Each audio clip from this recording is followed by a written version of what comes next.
Alright, so we're looking at a linear equations recap. We've had the weekend, a lot of us have probably lost a few brain cells, and we've come back and we'd like to sort of see where we're at. Now, this is last year's linear equation test, and you guys can access this on Connect.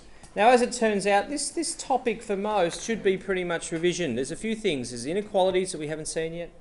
Then there's maybe some solving some worded problems we haven't really tackled yet. But apart from that, most of this stuff looks pretty familiar. Or at least you would have seen this stuff before. Now, you might have forgotten this. When it gets down to some of these questions over here, when we've got literal equations like solving for P, it's no different. Treat M and K rather than M and K be numbers. They're constants, and you can still apply your algebraic rules and solve those. But when we get to inequalities, we'll have to have a look at those. But for the time being, we're going to look at the absolute basics, and we should be able to collect like terms. We should be able to use our index laws, expand brackets, and solve 1, 2, and 3-step equations. So for the first one, we multiply the numbers first. -4 times 2 is -8.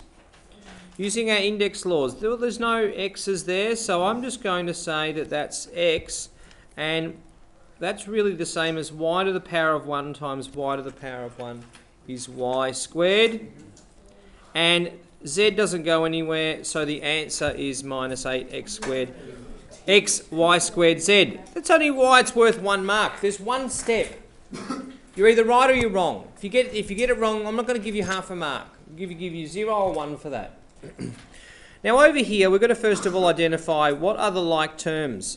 And the like terms are those, we have to have exactly the same pronumerals and the same powers. We can't collect them unless they're the same pronumerals with the same powers. So our like terms are 1 and 2. These are like terms because A times B is the same as B times A. It does not matter which way you multiply those two things. It's still going to be the same result. So we're collecting those, and then we're collecting these, and 2b does not have a friend.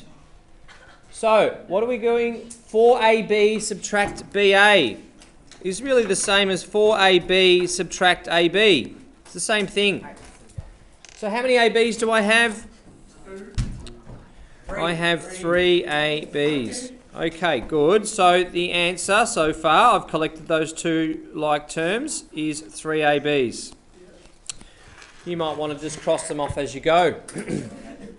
Still a couple of students that are being a bit rude at the moment. What about a squared b's? I've got 2 of them and I'm subtracting 7. So I have got 2 over here on my number line. There's 0 and I'm subtracting 7. 1, 2, 3, 4, 5, 6, 7. That is an answer of, what's over here on the number line? -5 a squared b. Okay, I've dealt with those, and I'm left with one thing, plus 2b. Can't simplify any further than that. Okay, so we're collecting like terms, and you guys need to practice that. Over here now we're going to apply distributive law, and that is that I've got to multiply. I'm going to have 2 expressions. 4 multiplied by 2x is 8x. 4 multiplied by 3 is 12. That's your answer. I don't know why that's worth 2 marks. I guess they're just saying 1 mark for each of those. It'd have to be.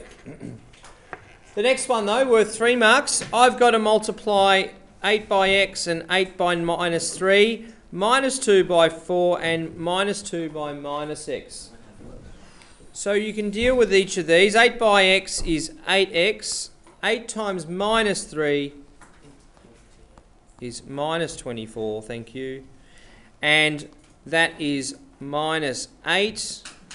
And be careful, -2 times -x. Well, let's forget about the signs for the time being. 2 times x is 2x. And now let's worry about what sign it is. -2, or the negative times the negative, gives me a positive result. We're not done yet though.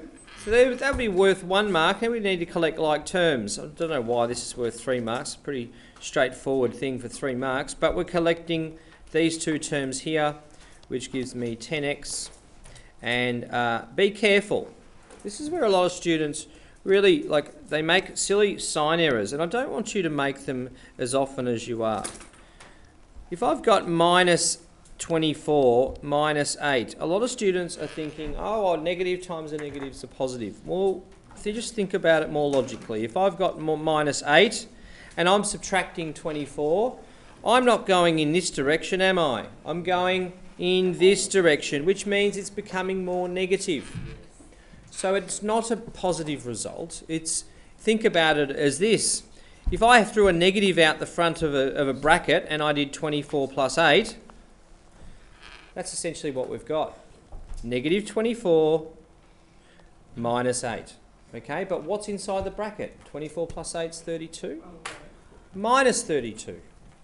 Okay, so the answer there is 10x minus 32, and that should be, that's it. Okay, so hands up if you got that one wrong. Wrong.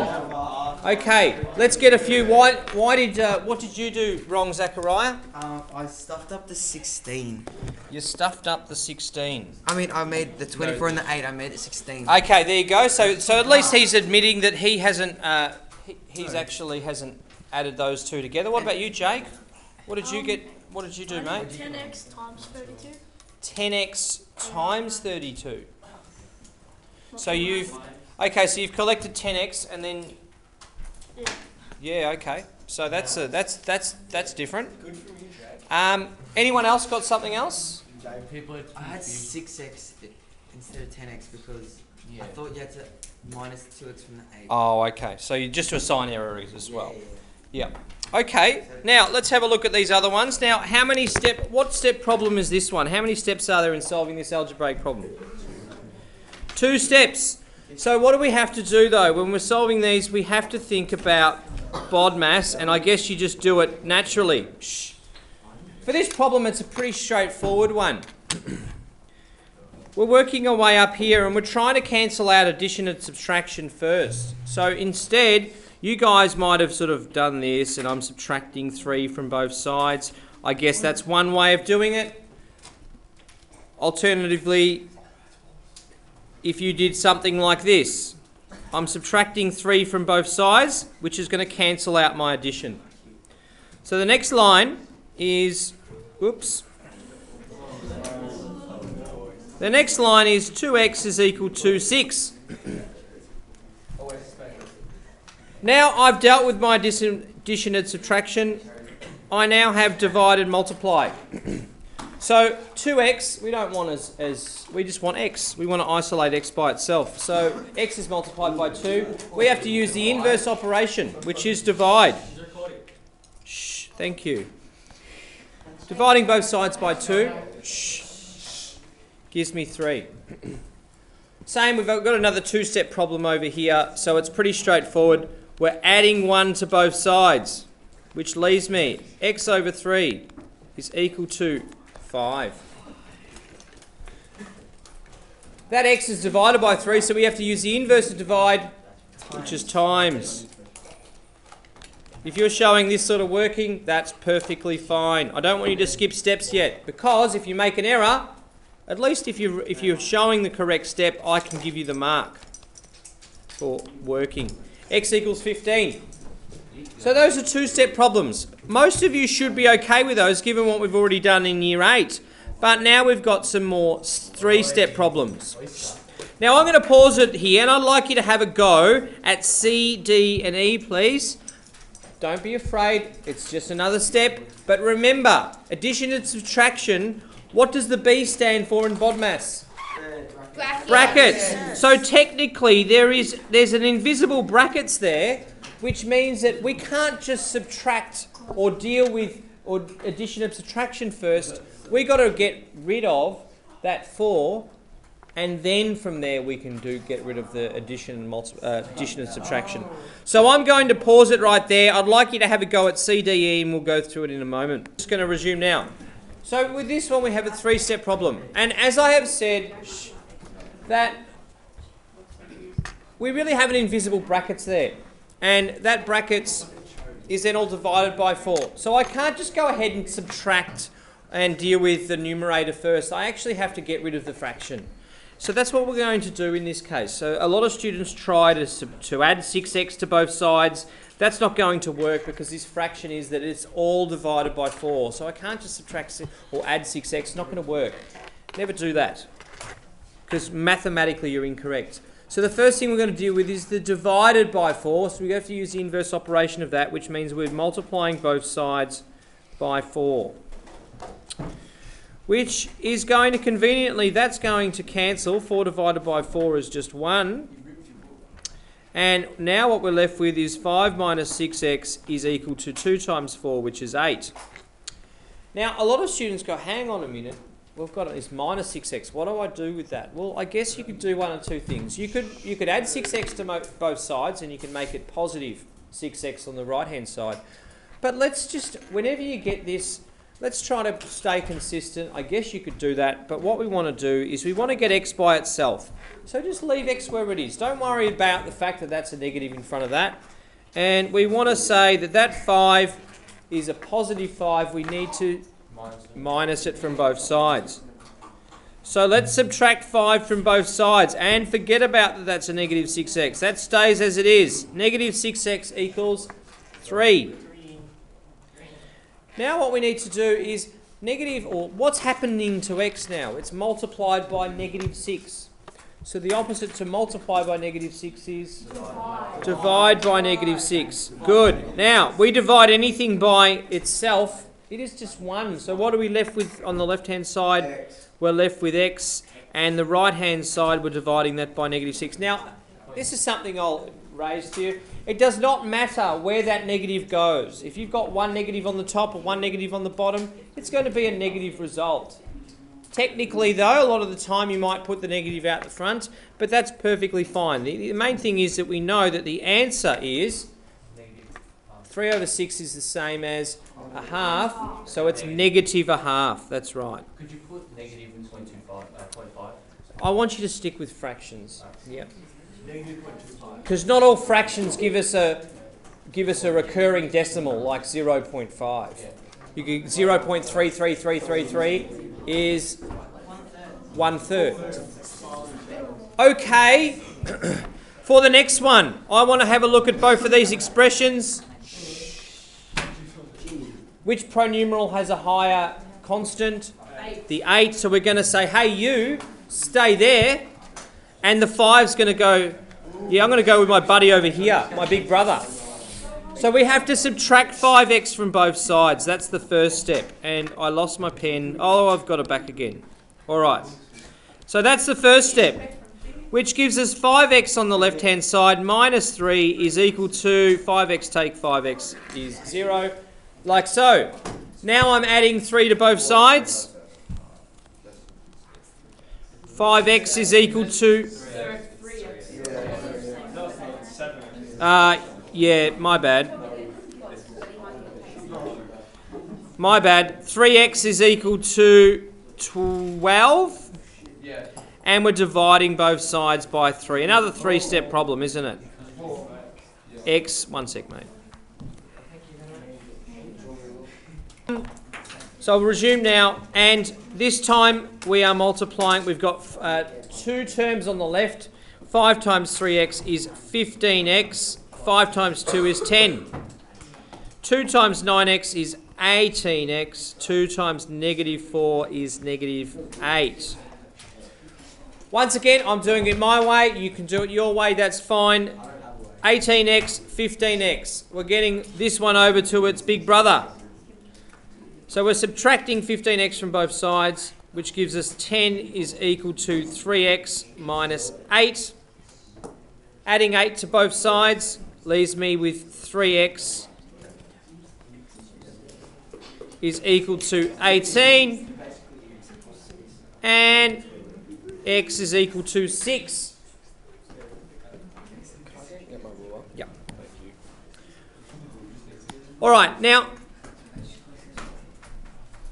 we'll leave that one for the time being, but what I would like to do today is we're really going to get on to just solving some worded problems, which is exactly the same thing. What I'd like you to do here is have a go at question 9 here. and we're going to go through that in a moment. We've also got question 10, which I'll try to leave up there if you're racing ahead. So I'm going to give you a few minutes to have a go at those, please. 5 minutes.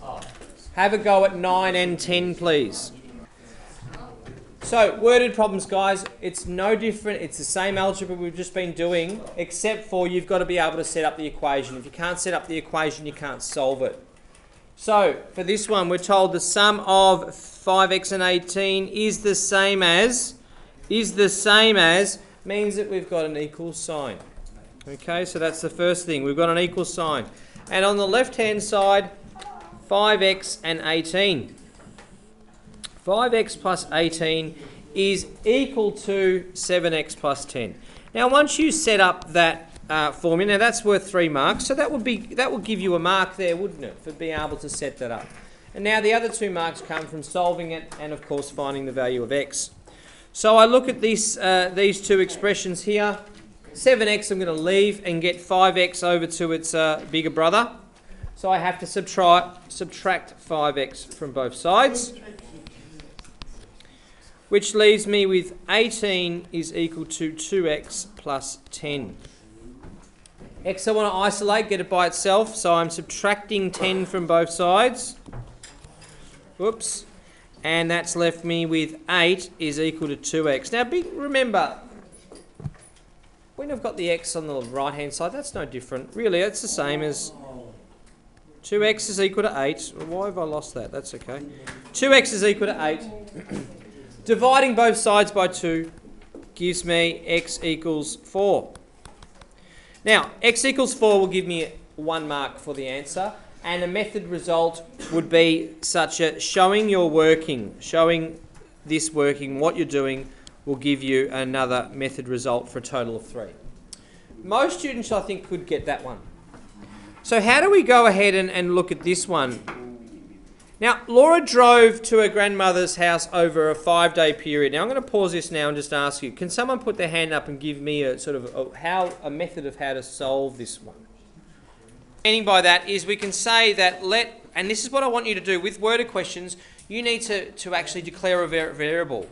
Unless you're told, in this, we're not told what the variable is. I'm just going to call it x. I'm going to let x be, yes, state what it is. Let x be the distance on the first day. And, of course, we generally, when we're dealing with variables, whether it be math science, we declare what unit it is. So that's in kilometres. Okay. So x is in kilometres, x is the distance in the first day. And what are we told? We're told that her house is 2,200 kilometres away. So if I add up the first day and the second day and so on, that's going to be equal to the whole distance. And then just x left over. The 5x. Well, we're not subtracting away. On the first day she travels a certain distance, on the second day she travels a third of the distance, on the third day, on the fourth day, fifth of the distance, and on the 5th day she travels 1/6 of the distance. So would you do 2,000 divided by 3 and then divide by, because it's a third of the distance, so you can cover the second day? Yeah. No, because it's not a third of 2,000. But how far does she travel in? How far does she travel in 5 days? Thank you. Okay, let's start using what we've got here, and that is that she travels 2,200 kilometres. So we now need to know, in terms of x, which is one thing, now be careful, you need, when we've got one variable, we need one equation to solve for that variable. If we've got 2 different variables, we need 2 equations to solve that problem. So in this case, we only want one equation. A lot of students, they write out 6 equations and they're just guessing and checking, and you can't guess with this one. So on the first day, she travels x kilometres. Would you agree? Yeah. Okay. On the second day, she travels a third of the first. which is, yes, x over 3. Oh. The third day travels half the distance, isn't it? X over 2 travels a half the distance of the first day. The fourth day she travels 1/5 of the distance. And then plus x over 6. And a fifth of the distance, x over 6. Okay, now we've got one equation. This is as hard as it gets, by the way. But I think that if you can at least follow this, that we were trying to find a variable. We're trying not to have any more than one variable unless we have more. We've really only been given one equation. So we can only solve for one variable. If we were asked to find two different things, we couldn't. But they're all related to the first day, which we've called x. So now what we need to do is I need to sort of just pause here for a moment, and I'm going to just sort of think about this, because there's no way I can add those fractions together unless I do what? Find the lowest common multiple, and finding the lowest, very good. So what we need to do is we've got 2, 3, 5 and 6, and we need to find the lowest common multiple, hence the lowest common denominator. Alright, so that lowest common denominator, now 2, 3, 5 and 6. I could do this if you wanted to on your side. 2, 4, that's when I'm cubing. Okay. 2 times 3 is 6, 8, 10 and so on, going up. Now, let's have a look at 6 though. I've got 12, 18, 24, 30, 36, so on. 5, we've got 10, 15, 20.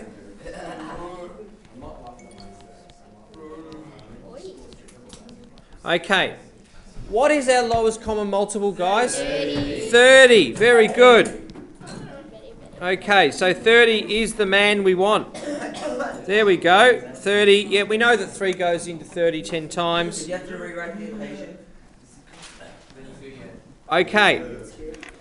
Well, we don't have to rewrite the equation as such, but we have to, and it's this question would be so easy to make a silly little mistake, wouldn't it? But what we need to do is, if that's going to be 30, we need to multiply this fraction, the numerator, by what? By 10. Which means I have to do the same to the bottom, don't I? I have to multiply that by 10 as well. Now that 2 has to become 30, so I have to multiply 2 by 15. And I have to do the same. Shh. There's still a lot of noise in here.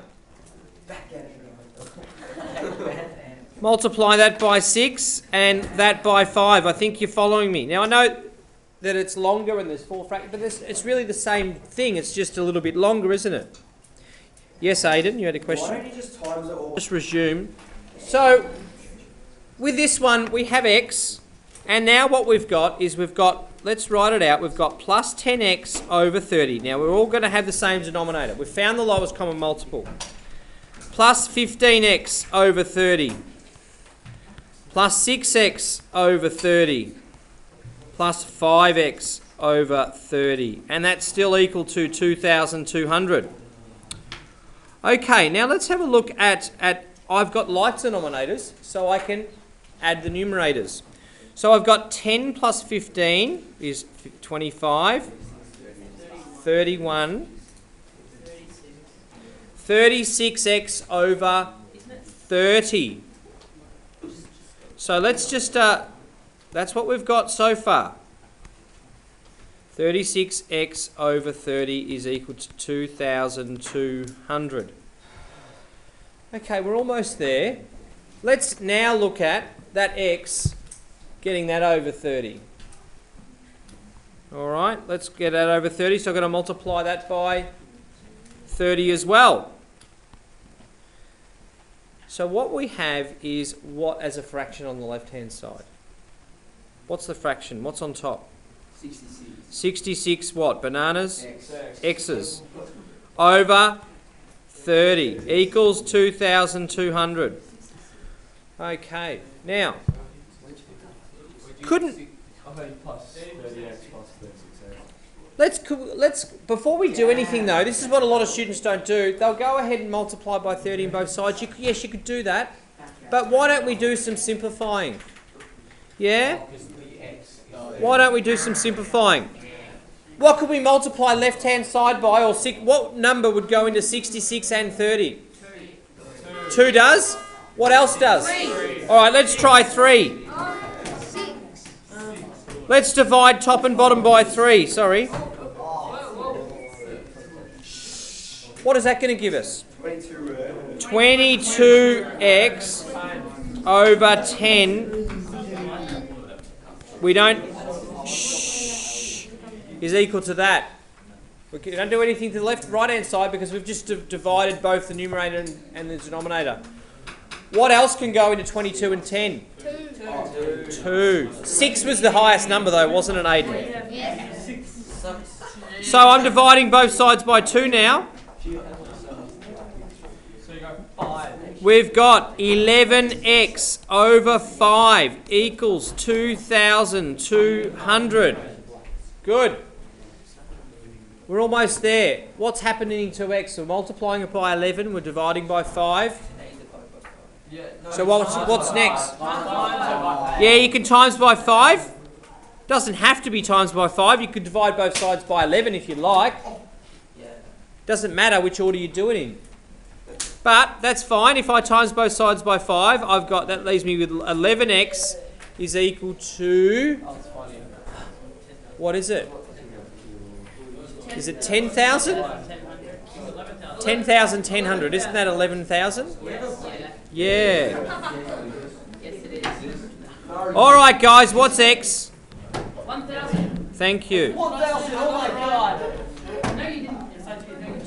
1,000 kilometres. So, let's think about this. Shh, before we go, fellas, I'll give you a little break, a little breather. Shh. You can always check your answer, can't you? Because with worded questions, you can sub it back in. Let's have a look at this. On the first day, she travels 1,000 kilometres. Then she travels, well, I guess you got an ugly fraction though, don't you? 1,000 over 3. 1,000 over 2 is 500. 1,000 over 5 is 200. 1,000 over 6, well, is 1,000 over 6. You could check that answer in your calculator if you had one, and you would find that equals 2,200. Will we get a calculator as a test? Not sure. I think yes. All right. Now guys, that's as hard as it gets. That's a worded question. Now, before I let you... what I'll do is I'm going to get you to... if you want to go, that's fine. If not, if you want to have a go at this question here, feel free. Otherwise, break for 2 minutes. I'll see you back here in 2 minutes. So the questions we're going to go through now, this question relates to formulae, using formulae. So we're pretty much doing substitution for part A, and for part B we're doing what's called transposing. And transposing, we're not solving for anything, we're transposing, getting the formula from, say, y in terms of x to x in terms of y. Or in this case, you guys might hear in America, they go, gee, it's 100 degrees out there. What is 100 degrees? Fahrenheit. That's right. Yeah. But what is 100 degrees in Celsius, roughly? Celsius. Well, let's find out, because this is a pretty good formula for converting. Now, you guys can remember this. What does this mean? It means that if I've got the degrees Celsius and then I multiply it by 9 over 5 as a fraction, which is it's not 2, it's less than 2. What is 9 over 5 as a decimal? 1.75. No? 1.17. 1.8. Very good. Shh. Over 5 is 0.2. So I've got 9.2s, which is 1.8. So in other words, if I was to multiply, and this is only rough, but it gives you a pretty good idea, if I was to multiply the degrees Celsius by 1.8 and then add 32, I'm going to get in Fahrenheit. Okay?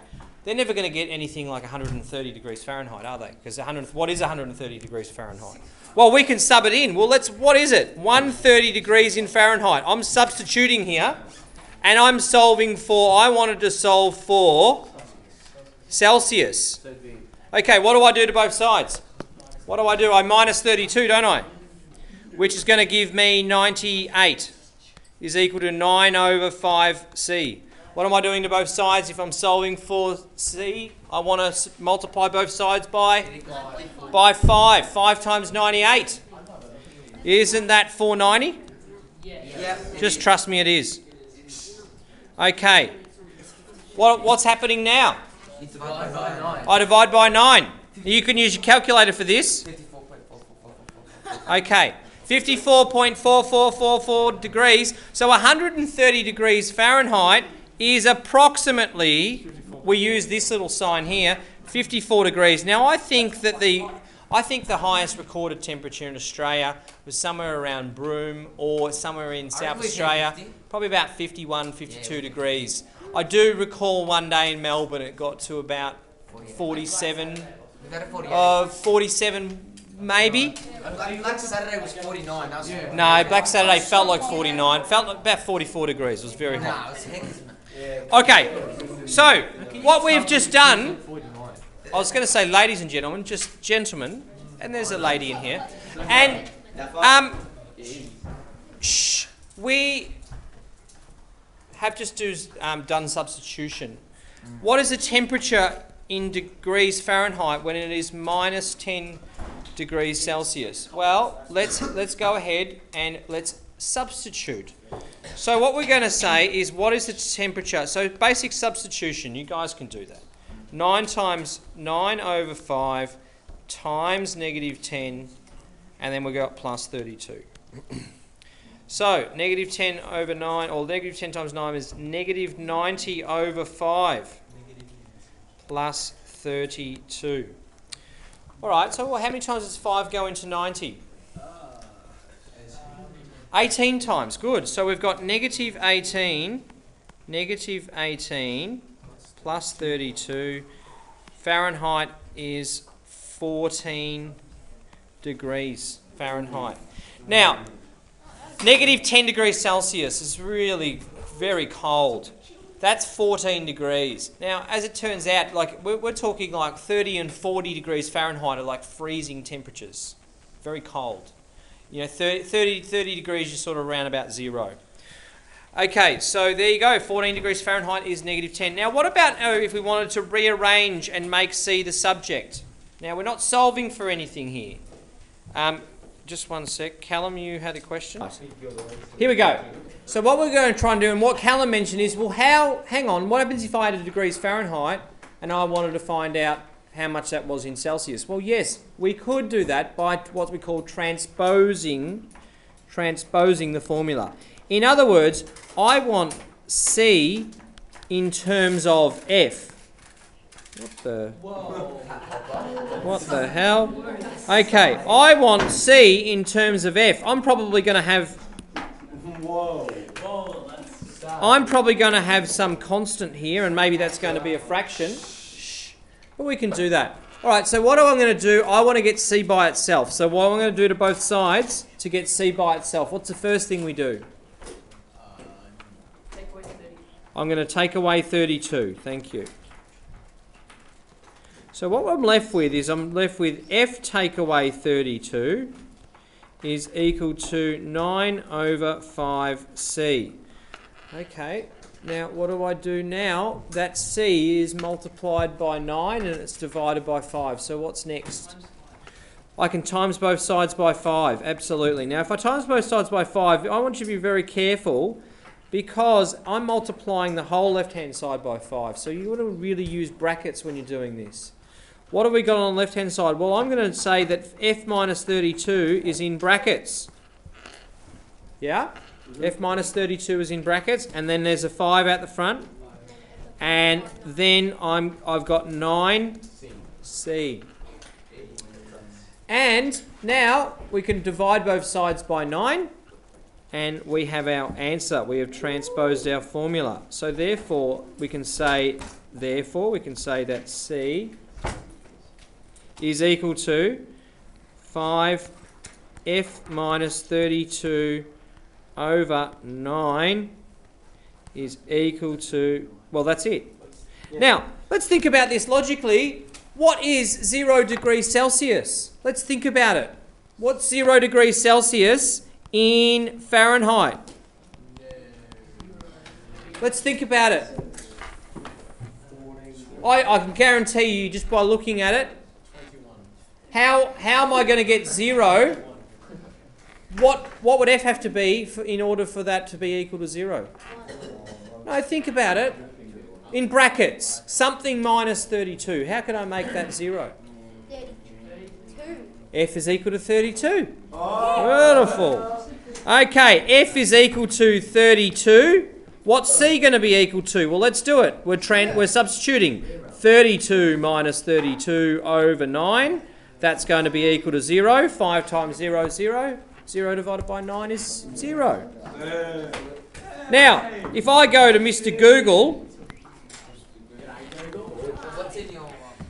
If I go to Mr. Google and I sort of say, how many degrees...